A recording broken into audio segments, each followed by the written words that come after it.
தென்காசியில் அதிமுக கூட்டணியில் போட்டியிடும் புதிய தமிழகம் கட்சி நிறுவன தலைவர் கிருஷ்ணசாமியுடன் எமது செய்தியாளர் சம்பத் நடத்திய சிறப்பு நேர்காணலை தற்போது பார்க்கலாம்.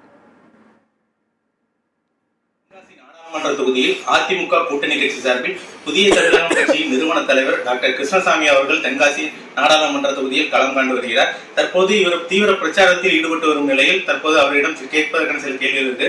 நம்மிடம் இணைந்திருக்கிறார். அவரிடம் சில கேள்விகளை கேட்டிருக்கலாம். சார் வணக்கம். தென்காசி மாவட்டத்துல தற்போது வெற்றி வாய்ப்பு எப்படி இருக்கு? இங்க பிரச்சாரத்துக்கான வியூகங்கள் எப்படி அமைச்சிருக்கீங்க? தென்காசி நாடாளுமன்ற தொகுதியை பொறுத்த மட்டும் இங்க இருக்கக்கூடிய 15 லட்சம் வாக்காளர்கள் மற்றும் வாக்காளர் இல்லாத அனைத்து பிரமுகர்களோடும் எனக்கு நீண்ட நெடுநாளைய தொடர்பு உண்டு. அதாவது டாக்டர் கிருஷ்ணசாமி அப்படின்னு சொன்னா தெரியாத அருமை கிடையாது. எல்லா கட்சிக்காருக்கும் தெரியும், அனைத்து தரப்பு மக்களுக்கும் தெரியும். அதனால ஸ்ட்ரெயிட்டா இந்த மக்களை நான் நேரடியாக சந்திக்கிறேன். இதுதான் கடந்த தேர்தலை விட இந்த தேர்தலில் இன்னும் கூடுதலாக எல்லா தரப்பு மக்களையும் நேரடியாக சந்திப்பதற்கு நான் ஒவ்வொரு கிராமமாக போய் கொண்டிருக்கிறேன். தென்காசி மாவட்டத்தை பொறுத்தவரை தேர்தல் சமயம் மட்டும் இல்லாத எப்பவுமே மக்களோட அடிப்படை பிரச்சனைகளை குறித்து இங்க கேள்வி எழுப்பி வரீங்க. ஆனா தென்காசி மாவட்ட நாடாளுமன்ற தொகுதியை பொறுத்த தினம் எப்போது தேர்தல் இருந்தாலும் இங்கே களம் காணுவதற்கான நோக்கம் என்னவா இருக்கு? அதாவது தென்காசி நாடாளுமன்ற தொகுதிக்கு உட்பட்ட 15 லட்சம் வாக்காளர்கள் மற்ற மக்கள் அனைவரும் என்னை நேரடியாக தெரிந்திருந்தும் டாக்டர் கிருஷ்ணன் தெரிந்திருந்தும் கூட ஏதோ ஒரு சிறிய இடைவெளி இருக்கிறத நான் பார்க்கிறேன். அது ஒரு 100 அடி அளவுக்கான இடைவெளி தான்.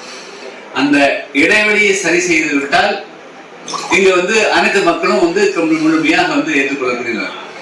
அந்த இடைவெளி என்ன என்பது இப்பொழுது நிவர்த்தி செய்யப்பட்டிருக்கிறது. வேற ஒண்ணுமே கிடையாது.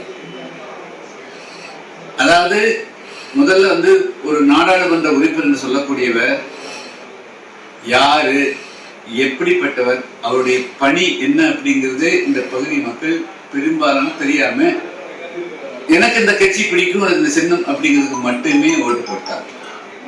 ஆனா நாடாளுமன்ற உறுப்பினர்களுடைய வேல்யூ என்ன அப்படிங்கிறது இந்த தேர்தலில் பெரும்பாலான வாக்காளர் பெருமக்களுக்கு தெரிஞ்சிச்சு. இந்த முறை நான் போட்டியிடக்கூடிய சின்னமும் எனக்கு ஃபேவர்.